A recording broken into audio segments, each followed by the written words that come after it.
அன்புக்குரிய சகோதர சகோதரிகளே, நம் ஆண்டவர் இயேசு கிறிஸ்துவின் நாமத்தில் உங்களை வாழ்த்துகிறோம். நல்லா இருக்கீங்களா? மாதா தொலைக்காட்சி ஜெபத்தினால் தாங்குங்கள். மற்றும் அல்லாமல் அவங்க எடுக்கக்கூடிய ஒவ்வொரு வளர்ச்சி பணிகளுக்கு பொருளாதார உதவிகளை கொடுத்து தாங்குவது நம்முடைய மேலான கடமையாக இருக்கிறது. அப்படி பரலோக ராஜ்யத்திற்காக அந்த ஊழியத்திற்காக கொடுக்க கடவுள் நம் குடும்பங்களை ஆசிர்வதிப்பார். அன்புக்குரிய சகோதர சகோதரிகளே, கடந்த ஒரு 6 வாரங்களாய் நம்ம என்ன தியானிச்சிட்டு இருக்கோம்னா, ஒவ்வொரு மனுஷனுக்குள்ள பல்வேறு விதமான தாளந்துகள், ஆச்சரியத்துக்குரிய பண்புகள், மேன்மைகள் கொட்டி கிடக்கின்றன. அதை வெளிப்படுத்தாமல் அவன் கல்லறைக்கு போகிறான் என்று தான் பார்த்து கொண்டிருந்தோம். அப்போது நமக்குள் கடவுள் கொடுத்திருக்கிற அவருடைய பண்புகளை வெளிப்படுத்தணும்னா நம்மளுடைய நேச்சர் அவ்வளோதான். In order to manifest our nature, so we need the presence of God. கடவுளுடைய பிரசன்னம் மிக முக்கியமானது என்பதை காயின் ஆபேல் வாழ்க்கையில் நடந்த நிகழ்ச்சி வழியாக நம்ம பார்த்தோம். The importance of the presence of God to manifest that is the right environment to manifest our glory என்று பார்த்தோம். அன்பான சகோதர சகோதரிகளே, அப்போது க்ளோரி ப்ரெசன்ஸ் ஆஃப் காட் என்பது நமக்கு சரியான சூழல், நம்முடைய ஆற்றலை வெளிப்படுத்த ஏற்ற அற்புதமான சூழல். விதைக்கு எப்படி அழகாக மண்ணும் ஈரமும் இருக்கோ, அதே போல் நம்முடைய வாழ்க்கையில் ஆற்றலை வெளிப்படுத்த தேவ பிரசன்னம் தேவை. அப்போ நம்ம எப்போ கனிகளை கொடைகளை வெளியில் கொண்டு வரோமோ அதுதான் க்ளோரி ஆஃப் காட். அதுதான் நம்முடைய உண்மையான நேச்சர், நம்முடைய உண்மையான பண்பை வெளிப்படுத்துகிறோம். என் வாழ்க்கையை ஒரு இயேசு கிறிஸ்துவாக மாறணும், அதான் கடவுளுடைய அல்டிமேட் கோல். அன்பான சகோதர சகோதரிகளே, ஒரு குழந்தை ஒரு 5 மாதத்துலேயே 8 மாதத்துலேயே நம்ம அபார்ஷன் பண்ணுறாங்க. எத்தனையோ பேர் கவுன்சிலிங் வராங்க. 3 முறை தப்பு பண்ணிட்டோம் பிரதர், 6 முறை தப்பு பண்ணிட்டோம், அபார்ஷன் பண்ணிட்டோம், 2வது பெண் குழந்தை அபார்ஷன் பண்ணிட்டோன்னு சொல்லி எத்தனை ஆயிரக்கணக்கான குழந்தைகளை நம்ம மருத்துவமனையில் சிம்பிளாக 2 மாதம் 3 மாதம் இல்லை 7 மாதம் 8 மாதம் செத்து பறக்குது, ப்ரீமெச்சூர் கேர்ளாக பறக்குது. இப்படி இத்தனை குழந்தைகள் அவங்கள் தங்களுடைய க்ளோரியை, தங்களுடைய மாண்பை, அந்த குழந்தைக்கும் அதே அளவு தான் மாண்பையும் மகிமையும் வச்சிருக்கிறாரு. அந்த குழந்தைங்களாம் தங்களுடைய வாழ்க்கையில் எந்த விதமான வாய்ப்பும் இல்லாமல் தன்னுடைய கடவுளுக்காக தங்களுடைய மகிமையை வெளிப்படுத்த வாய்ப்பு கொடுக்காமலே எத்தனை குழந்தைகள் நம்ம கொண்டு போடுறோம் பாருங்க. குழந்தை பிறந்தாலும் அந்த குழந்தைய ஒரு பயமுறுத்தி ஒரு நல்லதை சொல்லி கொடுக்காம அந்த குழந்தைக்கு கெட்ட பண்புகளையே சொல்லி கொடுத்து கெட்டதை நம்ம பேசி பழகி சண்டை போட்டு இந்த குழந்தை தன்னுடைய ஆற்றலை வல்லமையை கடவுளுடைய பண்புகளை வெளிப்படுத்த தயங்குகிறது. அதனுடைய ஆற்றல் எல்லாம் அப்படியே டார்மெண்ட்டாக அது மனசுக்குள்ளே வச்சு வெம்பி வெதும்பி செத்துப்போகுது. அன்பான சகோதர சகோதரிகளே, ஒருவேளை நாம் நம்முடைய வாழ்க்கையில் என்னுடைய லௌகியம் தான் முக்கியம், என்னுடைய பண்பு தான் முக்கியம், கடவுளை வெளிப்படுத்த வேண்டிய அவசியம் இல்லை, நன்மை செய்ய வேண்டிய அவசியம் இல்லை, சர்ச்சுக்கு உதவி செய்ய வேண்டிய அவசியம் இல்லை, நம்ம நினச்சி சோம்பேறியாக வாழ்ந்தோம்னா கடவுள் இதை தான் சொல்வார். என்ன சொல்வார் தெரியுங்களா? மத்திய எழுதிய நற்செய்தி 25:26 சொல்வார்லே, 5 தாலந்து 2 தாலந்து 1 தாலந்து 5 தாலந்து வாங்கினவனு 2 தாலந்து வாங்கினவனு மல்டிப்ளை பண்ணால் அவங்களுடைய மகிமையை வெளிப்படுத்தினான். நன்று நன்று நல்ல ஊழியக்காரன்னு சொல்லி பாராட்டினார். சிறிய விஷயத்தில் உண்மை உள்ளவனாக இருந்ததால் அவனை பெரிய விஷயத்துக்கு அனுப்புவேன் அப்படின்னு சொன்னார். ஆனால் அந்த 1 தாலந்து உள்ளவன் எதையுமே செய்யாமல் தமக்கு உடம்புக்கு வழி வரக்கூடாதுன்னு மண்ணுக்குள்ளே போட்டு புதைச்சி வச்சானே, அவனை எப்படி கடவுள் கூப்பிட்டா தெரியுங்களா? ஓ சோம்பேறியே, பொல்லாதவனே, ஓ விக்கட் அண்ட் ஸ்லாத் சர்வன்ட் அப்படின்னாரு. ஒருவேளை நம்முடைய வாழ்க்கையில் நம்முடைய சுயநலத்தை மட்டும் பார்த்து வாழ்ந்து கடவுளுடைய பண்புகளை வெளிப்படுத்தலை, என்னுடைய ஏற்பு கடவுளுடைய பண்புகளை விடுங்க, அது எனக்குள்ள நேச்சராக கொடுத்து வச்சிருக்கிறார். என்னுடைய பண்பு நேர்மை, உண்மை, பரிசுத்தம், அநீதியை எதிர்க்கணும், நன்மையை செய்யணும், என் வாழ்க்கையை மகிமையாக மாறணும். அப்போ இதை நான் வெளிப்படுத்தாமல் நான் திருடுறதும் பொய் சொல்கிறதும் இப்படி என்னுடைய சுயநலத்துக்காகவே வாழ்ந்தேன்னா நம்ம என்ன செய்வாங்க? We are both wicked and லேசின்னு அர்த்தம். பொல்லாத ஒரு மனுஷன் ஆரைக்கராஜ், சோம்பேறி ஆரைக்கராஜ். இதான் அந்த 2 சர்டிஃபிகேட் தான் எனக்கு கடவுள் கொடுப்பார். நான் ஒரு சோம்பேறியா, கடவுள் கொடுத்த திறமைகளை, எனக்கு கொடுத்திருக்கிற திறமைகளை நான் சொல்லலை, கடவுள் எனக்கு கொடுத்திருக்கிற அற்புதங்களை உலகத்துக்கு நான் சொல்லலை, கடவுள் எனக்கு வைத்திருக்கிற அருமையான வாழ்க்கையை நான் வெளியில் சொல்லலை, எனக்குள்ள இருக்கிற அந்த கார்ஜியஸ் அப்பியரன்ஸை நான் வெளிப்படுத்தலை அப்படின்னா நான் ஒரு சோம்பேறி, நான் ஒரு பொல்லாதவன். அன்புக்குரிய சகோதர சகோதரிகளே, என்னுடைய ஆசை எல்லாம் சாகும் பொழுது எம்டியாக சாகணும். எனக்குள்ள கடவுள் கொடுத்திருக்கிற அத்தனை மேன்மைகளை வெளியில் பிதுக்கி தள்ளணும். Die empty, I want to die empty of glory. இதுதான் என்னுடைய ஆசையும் கூட. அன்புக்குரிய சகோதர சகோதரிகளே, அப்போ laziness keeps our glory inside us dormant material. அப்போ சோம்பேறித்தனம் தான் எனக்குள் இருக்கக்கூடிய ஆற்றல் எல்லாம் அழிக்கிறது. அப்போ நாம் இதெல்லாம் மேக்சிமைஸ் பண்ணணும், நம்ம ஹார்ட் ஒர்க் பண்ணணும். அன்புக்குரிய சகோதர சகோதரிகளே, தாமஸ் ஆல்வா எடிசன் பல்பை கண்டுபிடிக்கிறார், மின்சார விளக்கு கண்டுபிடிக்கிறார். அப்போ மின்சார விளக்கில் எந்த ஃபிலமெண்ட்டை போட்டால் அந்த விளக்கு ரொம்ப நாள் எரியும், லாங் லாஸ்டிங்காக அது விளக்கு வெளிச்சத்தை கொடுக்கும்னு கண்டுபிடிச்சிட்டே இருக்கிறார். கிட்டத்தட்ட 1999 ஃபிலமெண்ட் என்னென்ன மெட்டீரியலையோ போட்டு அவர் பற்ற வைக்கிறாரு, எல்லாம் ஃபியூஸ் ஆகிடுது. அப்போ 2000ஆவது கண்டுபிடிச்சது தான் இப்போ இந்த எலக்ட்ரிக்கல் லைட் பல்ப் ஃபிலமெண்ட். இப்போ அவர் கண்டுபிடிச்சிருக்க அந்த ஃபிலமெண்ட், அந்த இழை, விளக்கை கொடுக்கக்கூடிய, அந்த வெளிச்சத்தை கொடுக்கக்கூடிய அந்த பல்பில் இருக்கக்கூடிய இந்த மெலிசு கம்பி, அந்த இழை. ஒருவேளை தாமஸ் ஆல்வா எடிசன் கண்டுபிடிச்சு போர் அடிச்சு 1999 ஃபிலமெண்ட்டை கண்டுபிடிக்கும் போது அதை ஸ்டாப் பண்ணியிருந்தார்னா இன்னைக்கு இந்த வெளிச்சம் கிடைச்சிருக்குமா? இந்த விளக்கை நம்ம பார்த்துருக்க முடியுமா? நம்மளோட வாழ்க்கை என்னன்னா, எனக்கு இருக்கக்கூடிய மகிமையை மேன்மை வெளிப்படுத்துவதான் என் வாழ்க்கை, அவ்வளோதான். அது ஒரு சாதாரண சமைக்கிற சூழலாக இருந்தாலும், சாதாரண பிள்ளைகளை பார்க்கக்கூடிய சூழலாக இருந்தாலும், அல்லது ஒரு அட்வொகேட்டாக இருந்தாலும், ஒரு வக்கீலாக இருந்தாலும், ஜட்ஜாக இருந்தாலும், எந்த சூழ்நிலையில் உயர்ந்த நிலையில் இருந்தாலும் தாழ்ந்த நிலையோ அப்படி அல்ல. கடவுளுக்கு எந்த சூழ்நிலையிலும் கடவுளை மகிமைப்படுத்த முடியும். நீதியோட, நேர்மையோட, இன்டெகிரிட்டியோட வாடுகிற பொழுது நான் தனிப்பட்ட விதத்தில் என்னை உள்ளாரையும் நான் தூய்மையாக இருக்கணும். என்னுடைய செயல்கள் வெளியில் நடக்கிறது தூய்மையாக இருக்கணும். நான் வெளியில் நல்லது செஞ்சுட்டு வரேன், ஆனால் உள்ளுக்குள்ளே நான் கெட்டவனாக இருக்கிறேன், மோசமாக இருக்கிறேன், கெட்ட எண்ணங்களோட வாழ்கிறேன், கடவுளோட உறவு இல்லை, நான் சோஷியல் ஒர்க் பண்ணுறேன், கடவுளோட உறவு இல்லைன்னா என்ன பிரயோஜனம்? எபேசியருக்கு எழுதிய நிருபம் 1 அதிகாரம் 3-4 வசனங்கள் இப்படி சொல்கிறது. நம் ஆண்டவராக இயேசு கிறிஸ்துவின் தந்தையும் கடவுளுமானவர் போற்றி, அவர் விண்ணகம் சார்ந்த ஆவிக்குரிய ஆசி அனைத்தையும் கிறிஸ்து வழியாக நம் மீது பொழிந்திருக்கிறார். ஆவிக்குரிய நல்ல மேன்மையான பண்புகள், திறமைகள், வரங்கள், கொடைகள், கனிகள் அப்படி கொட்டி வச்சிருக்கிறாரு. அப்போ இதெல்லாம் நம்ம வெளிப்படுத்தணும். நமக்கு தேவை என்னன்னா, நாம் தூயோராகவும் மாசற்றோராகவும் தம் திருமுன் விளங்கும்படி உலகம் தோன்றும் முன்பதற்கு முன்பே கடவுள் நம்மை கிறிஸ்து வழியாக தேர்ந்தெடுத்து விட்டார்.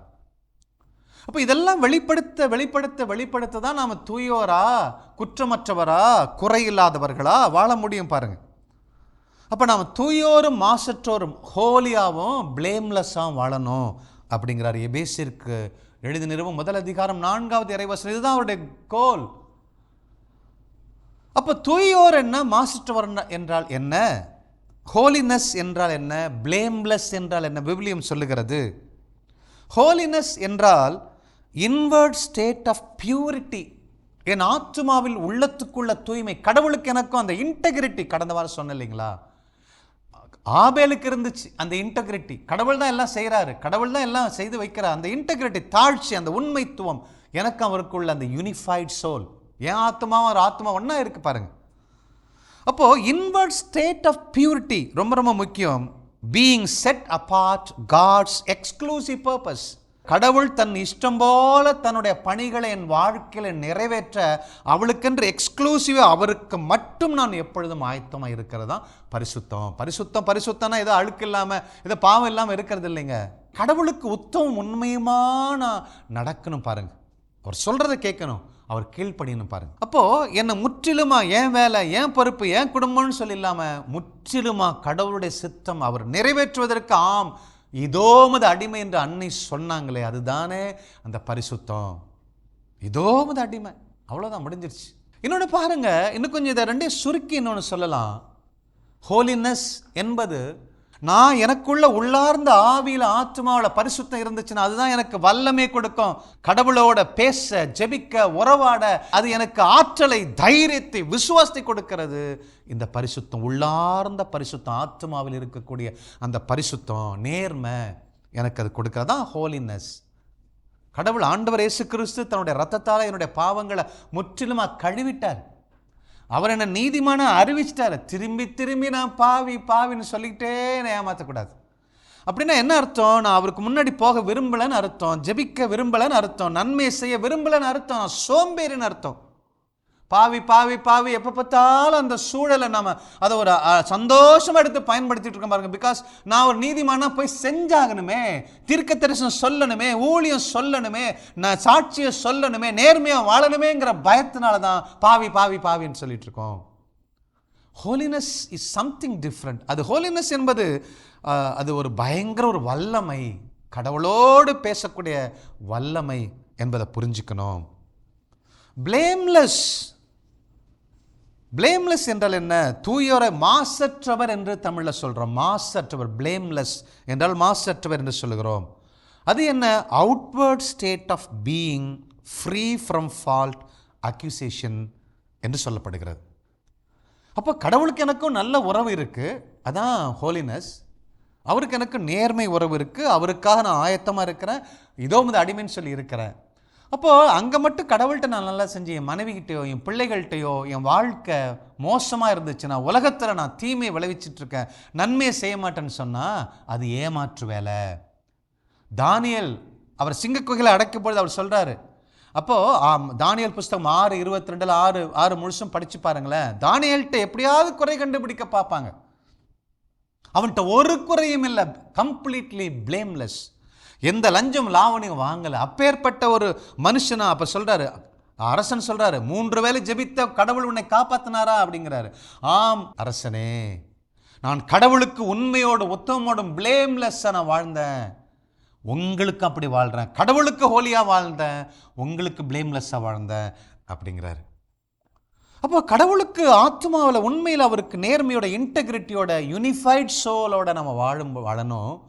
இந்த உலகத்துக்கும் நான் யார் என் மீது லஞ்சம் வாங்கினா, அப்படி பண்ணா இப்படி பண்ணான்னு சொல்லி பிளேம் பண்ணாதபடி என் செயல்கள் அப்படி ஒரு பரிசுத்தமாக, outward state must be pure, must be blameless. அன்புக்குரிய சகோதர சகோதரிகளே, தூய்மை என்பது கடவுளுக்கும் எனக்கும் உள்ள உறவு. மாசற்றது என்பது எனக்கும் உலகத்துக்கும் உள்ள உறவு, எனக்கும் கடவுளுக்கும் உள்ள உறவு. திரும்பி நான் செய்கிறதெல்லாம் அவரை தான் மகிமைப்படுத்துகிறேன். அன்புக்குரிய சகோதர சகோதரிகளே, அப்போது நான் பிளேம்லெஸ்ஸாக வாழணுன்னா நான் ஹோலினஸ் எனக்கு வேணும். ஹோலினஸ்ஸாக வாழ்ந்தேன்னா நான் பிளேம்லெஸ்ஸாக வாழ்வேன். நான் என்ன பண்ணுவேன்? இந்த உலகத்துக்கு நன்மைகளை செய்வேன். எனக்கு நான் வாழ மாட்டேன். தானியேலை போல. தானியேல் அப்படி பிறருக்காக, உலகத்துக்காக, தன் நாட்டுக்காக, கடவுளுக்காக வாழ்ந்து மரித்தவர் தானியேல். அன்புக்குரிய சகோதர சகோதரிகளே, do you realize that Bible will never ever tells us to pray for holiness? நீ பரிசுத்தமாக இருக்கிறதுக்கு நீ ஜெபி, நீ பரிசுத்தமாக வாழணுமா, காவி சட்டையை காவி வேட்டையை போட்டுட்டு திரி.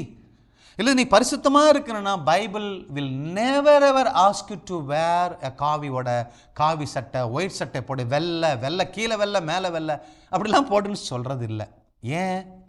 பைபிள் என்றைக்குமே நீ பரிசுத்தமாக இருக்கிறது ஜெபின்னு சொல்கிறது இல்லை, அது நீ ப்ராக்டிஸ் பண்ண வேண்டியது. பைபிள் என்றைக்குமே சொல்கிறது இல்லை, இந்த சாப்பாடு, பருப்பை சாப்பிடு, வெங்காயத்தை சாப்பிடு, ஆட்டுக்கறி சாப்பிடாத, ரத்தத்தை சாப்பிடாத, சதையை சாப்பிடாத, மீனை சாப்பிடாத, இல்லை வெஜிடேரியன் தான் சாப்பிடணும், கீரையை சாப்பிடணும், எதுவும் சொல்கிறதில்ல. பிகாஸ் பரிசுத்தம் என்பது, அதனால தான் கடவுள் சொல்கிறார் பாருங்க, லேவியராகமம் 11:45 வாசிக்கிறோம், 20:7 முதல் 8 வரை வாசிக்கிறோம். என்ன சொல்கிறாரு? எகிப்தின் அடிமைத்தனத்திலிருந்து விடுவித்த கடவுள் நானே, நான் பரிசுத்தன், ஆகவே நீங்கள் பரிசுத்தமாக இருங்க. ஐ ஆம் Holi, B Holi for I ஆம் ஹோலி அப்படிங்கிற. எபிரேயருக்கு எழுதிய நிருபம் 12:14 சொல்கிறாரு, தூய்மை இல்லாமல் கடவுளை அறிந்து கொள்ள முடியாது, புரிந்து கொள்ள முடியாது அப்படிங்கிறாரு. ஏனென்றால் நான் பரிசுத்தமாக இருக்கிறேன், நீங்கள் பரிசுத்தமாக இருங்க அப்படிங்கிறாரு. அப்படின்னா என்ன அர்த்தம்? whenever God commands to be holy, he has already built into us.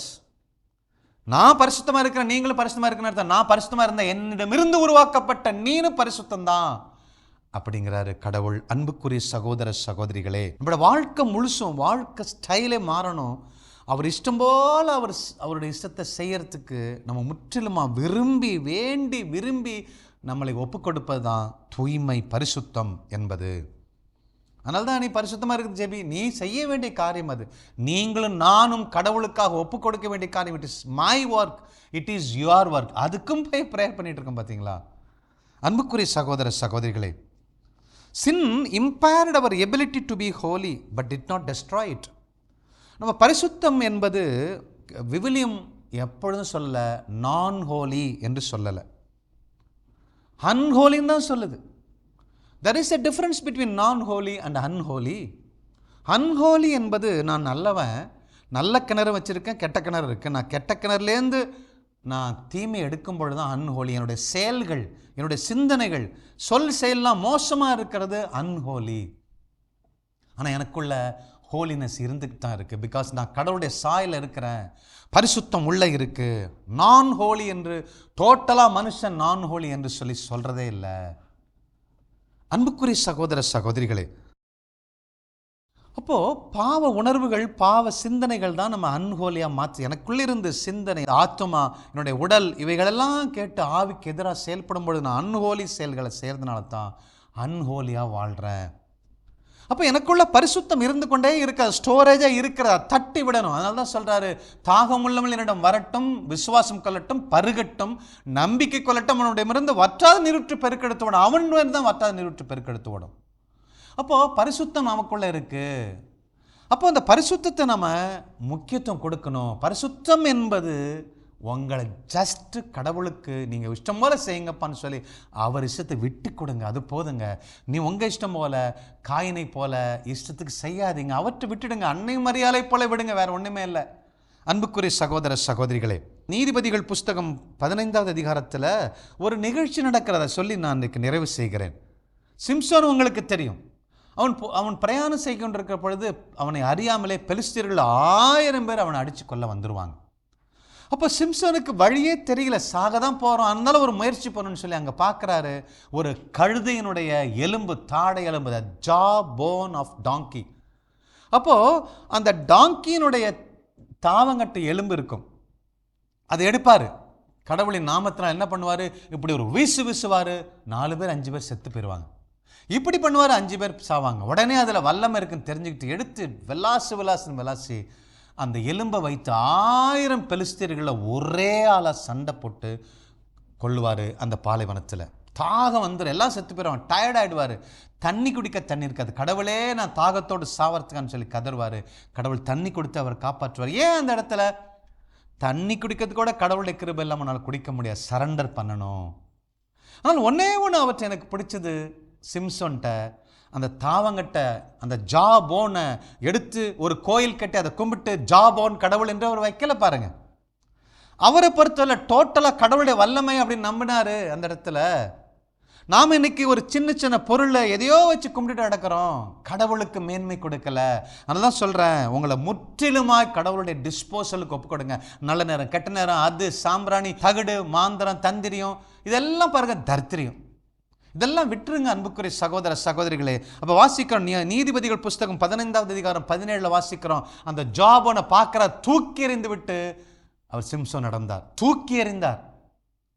அப்போ அவருக்கு நல்லா தெரியுது, அபிஷேகம் ஜாபோனுக்கு உள்ள கிடையாது, ஜாபோன் மேலே வந்து இறங்குச்சு. அத்தனை பேரிடமிருந்து காப்பாற்றுவதற்கு கடவுள் வல்லமை அனுப்பினார், அவ்வளோதான். கடவுள் வல்லமை அந்த இடத்துல அனுப்பினதுனால அது ஜாபோனை வச்சு அவர் கும்பிடலை, ஆராதிக்கலை, துதிக்கலை, தூக்கி எறிஞ்சிட்டு போனார். Because there is no anointing in the bone, simply on the bone. அப்போது இதுதான் நம்ம வாழ்க்கையில் கடைபிடிக்கணும் அன்புக்குரிய சகோதர சகோதரிகளே. நம்ம வாழ்க்கையில் நமக்கு எதையோ வெப்பன்ஸை, குதிரையை, ஆடை, மாடை, மனுஷனுடைய திறமையை, பிறருடைய அன்பை, பணத்தை, பொருளை, எது மேலேயோ நம்பிக்கை வைக்கிற நாம் கடவுளை விட்டுறோம். அதுதான் பிரச்சனை. கடவுளை முற்றிலுமாய் நம்பி ஒப்புக்கொடுங்க, அதுதான் பரிசுத்தம். அவர் மேலே மட்டும் நம்பிக்கை வைங்க, அதான் பரிசுத்தம். அவர் இஷ்டம் போல செய்ய உங்கள் உடல், ஆவி, ஆத்மா ஒப்புக்கொடுங்க, அதுதான் பரிசுத்தம். அப்படி இருக்கும் பொழுது உலகத்தில் நீங்கள் பிளேம்லெஸ்ஸாக வாழ முடியும், மகிமையின் மேல் மகிமையை கடவுளுக்கு கொடுக்க முடியும். உங்கள் செயல்களை பார்க்கிற மக்கள் கடவுளை ஆராதிப்பார்கள், பரலோக தேவனை அவங்க ஆராதிப்பாங்க. ஆட்டோமேட்டிக்காக ஒரு சில வருடங்களிலே இந்த உலகம் முழுவதும் பரலோக ராஜ்யமாய் மாறும். God plus. கிறிஸ்து இயேசுவில் என் அன்புக்குரியவர்களே, ஆண்டவர் இந்த உலகை மிக அழகாய், நேர்த்தியாய், அவருடைய படைப்பின் வல்லமைக்கேற்ப எல்லாவற்றையும் நேர்த்தியாய் மாண்போடு படைத்து வைத்திருந்தார். ஆனால் நம்ம எந்த அளவு அதை ஸ்பாயில் பண்ணி அதனுடைய இயற்கையெல்லாம் அழித்து, நமக்குள் இயற்கையாய் அவர் கொடுத்துள்ள அந்த தாளந்துகளை எல்லாம் அழித்து விட்டு அதை வெளிப்படுத்தாமல், கடவுள் நமக்கென கொடுத்த அந்த ரிசோர்ஸ், ஹியூமன் ரிசோர்ஸை எவ்வளவாய் அழித்து இந்த உலகை நாம் அது ஒரு மோசமான நிலைமை கொண்டு போயிட்டு கடவுளை பிளேம் பண்ணிகிட்ருக்கோம். கடவுள் இந்த உலகை இன்னும் அழகாக என்ரிச் பண்ணுவதற்காக, நாம் அழித்தவைகளை மறுபடியும் கட்டுவதற்காக அதை இழந்து போனதெல்லாம் மறுபடியும் எடுத்துக்கொள்வதற்காக எவ்வளவோ மனித ஆற்றல்களை நமக்குள்ள படைக்கிறார். குழந்தை செல்வங்களாக அழிச்சிடறோம், கருவிலையே அழிச்சிடறோம், வெளியே வரவிடாம பண்ணிடுறோம். வருகின்ற குழந்தைகளையும் அதனுடைய இயல்பு, அந்த குழந்தைக்கென வைத்த அந்த யுனிக்னஸ், அந்த தனித்துவம் வெளிப்படுத்தப்படாதபடி நம்முடைய கருத்துக்களை, நம்முடைய பயங்களை, நம்முடைய எல்லாவித தவறான கணிப்புகள் எல்லாம் அந்த குழந்தைகளுக்குள்ள புகுத்தி, அந்த குழந்தை எதற்காக ஒரு இயல்போட ஒரு இயற்கையா படைக்கப்பட்டதோ அந்த மாண்பை வெளிப்படுத்த விடாம செய்தோம். Yes, we are killing. நம்ம அழிக்கிறோம். உண்மையில இந்த நாளில நாம் உணர்வு அடைவோம். என் அன்பு சகோதரனே, என் சகோதரியே, நான் என்ன பெருசா பண்ணிட்டேன், நான் என்ன தப்பு பண்ணிட்டேன் அப்படின்னு சொல்லிட்டு நம்ம பயங்கரமா கேள்வி கேட்டுட்டு இருப்போம். நம்முடைய இயல்பை வெளிப்படுத்தாமல் இருப்பதே மாபெரும் பாவம் என்று சொல்லி அல்லவா கடவுள் நம்மோடு இடைப்பட்டு கொண்டிருக்கிறார். என்ன பாவம்? எதனால பாவம்? நாமே நம்மை சீர்குலைத்துக் கொண்டிருக்கின்றோம். கடவுளை மகிமைப்படுத்தாமல் இருக்கிறோம். கடவுள் எவ்வளவு ஒரு ஆசீர்வாதமான வாழ்க்கையை உன் வழியாய் மற்றவர் கொடுக்க விரும்புகிறார், அதையும் தடை பண்ணிட்டு இருக்கோம். புலம்பலிலே வாழ்க்கையை கழித்துக் கொண்டிருக்கின்றோம். காரணம் என்ன? நம்முடைய சோம்பேறித்தனம். என்னையே நான் அறிந்து கொள்வதில் கூட எனக்கு சோம்பேறித்தனம். எனக்குள் கடவுள் என்ன வைத்திருக்கிறார்? சோம்பேறித்தனம். கடவுள் எனக்கா என்ன செய்து முடித்திருக்கின்றார், என்னால மீண்டுமா இதிலிருந்து எழும்பி வர முடியுமா, முடியும் என்பதை அதை செயல்படுத்தி பார்க்க கூட நமக்கு சோம்பேறித்தனம். பொல்லாதவராய், சோம்பேறியாய், நம்முடைய தாளந்துகளை எல்லாம் மறைத்து வைத்து நம்மையும் அழித்துக் கொண்டிருக்கிறோம். கடவுள் இந்த உலகை எப்படி ஆசீர்வதிக்க விரும்புகிறாரோ அதை தடை பண்ணி கொண்டிருக்கிறோம். என் அன்பு சகோதரனே, என் அன்பு சகோதரியே, இந்த நாளிலே நாம் எழும்புவோம். நமக்குள் வைத்திருக்கிற ஆற்றல் எவ்வளவு பெருது. இன்னைக்கு நீங்க பார்த்து கொண்டிருக்கிறவர்கள் வயதானவர்களா இருக்கலாம், நோயுற்றவர்களா இருக்கலாம், இழந்து போனவன், நான் கைம்பெண், நான் ஒண்ணுமில்லை, எனக்கு நான் தரித்திரத்தில் இருக்கிற எந்த சூழ்நிலையாக இருந்தாலும் சரி, இந்த நாளிலே உணர்வடைவோம். உங்களுடைய ஆற்றல் இதோ உங்களுக்கு இல்லை, நீங்க அதை இருக்கிறத கடவுளிடத்திலே அர்ப்பணிக்கும் பொழுது அது எவ்வளவு பெரும் மாபெரும் சக்தியாக உங்களால மாற முடியும் என்பதை நம்ம அறியாம தான் இருக்கிறோம். நேரத்துக்கும் காலத்துக்கும் ஜோசியத்துக்கும் ஜாதகத்துக்கும் பொருளுக்கும் மனிதர்களுக்கும் நாம் முக்கியத்துவம் கொடுத்து கொடுத்து நம் வாழ்க்கையை இழந்து கொண்டிருக்கிறோம். என் அன்பு சகோதரன், என் அன்பு சகோதரியே, உனக்குள் இருப்பதனை கடவுளுக்கு அர்ப்பணி. Set yourself apart for God. அப்படி ஒரு பரிசுத்த வாழ்க்கை இந்த நாளிலே வாழ ஆரம்பிங்க. உங்களை கொண்டு ஆண்டவர் எவ்வளவு பெரிய காரியங்களை செய்ய விரும்புகிறார் என்பதை நாம் அறிந்து கொள்வோம். சோம்பலை தட்டிவிட்டு எழுங்க. உங்கள் தூசிய, உங்க மேல படிந்திருக்கிற அந்த சாம்பலை தட்டிவிட்டு எழும்புங்க. உங்கள் ஆற்றல் ஆண்டவரிடத்தில் உண்டு என்பதை நம்பி எழும்புங்க. உங்களுக்குள் இருக்கிற அந்த நெருப்பு, அது அப்படியே நீரு புத்த நெருப்பா இருக்கு, அதை தட்டிவிட்டு கடவுளுக்குள்ள எழும்பி ஜொலிங்க. இருக்கிற நிலையிலே கடவுளுக்குள் ஒப்பு கொடுங்க. விசுவாசத்தை இழந்து விடாதீங்க. உங்களால் மீண்டுமாய் ஒரு தூய்மையான ஒரு மாசற்ற வாழ்க்கையை வாழ முடியும். கடவுளோடும் அவரோடும் நல்ல உறவில் இருக்க முடியும். இந்த உலகத்துக்கும் மாசற்றவராய் நீங்கள் பணிபுரிய முடியும். உங்களால முடியும். உங்கள் குடும்பத்தை கட்டி எழுப்ப முடியும். உங்கள் சந்ததி அப்படியாக வாழ முடியும். தாவீது பாடியபடி, என் ஆற்றல் என் ஆண்டவர், அவர் என் கோட்டை, அவர் என் பெலன், யார் எனக்கு என்ன செய்ய முடியும் என்று சொல்லி இந்த நாளிலே வாருங்கள், விசுவாசத்தோடு அறிக்கையிட்டு பாடுவோம். கடவுளுக்கென ஒரு தூய்மையான மாசற்ற வாழ்க்கையை வாழ்ந்து இந்த உலகத்தை ஆசீர்வதிப்போம். வாருங்கள், கரங்களை தட்டி பாடுவோம். என் ஆற்றலின் ஆண்டவரை நான் எந்நாளும் போற்றிடுவேன் என்று உங்களை அர்ப்பணியுங்க. கடவுளுடைய வல்லமைக்கு உங்களை ஒப்புக் கொடுங்க.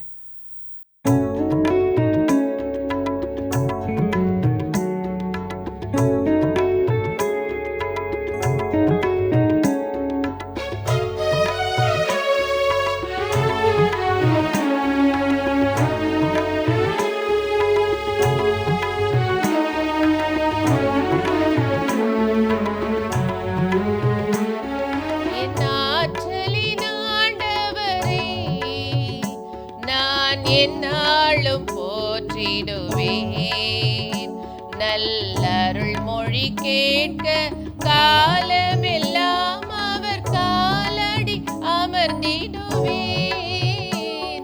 என் ஆற்றலின் ஆண்டவரை நான் எந்நாளும் போற்றிடுவேன்.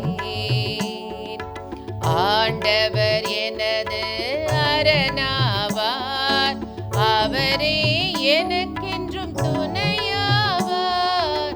ஆண்டவர் எனது அரணாவார், அவரே எனக்கென்றும் துணையாவார். வலிமையும் வாழ்வும் வழங்கும் நல் தேவன், வலிமையும் வாழ்வும்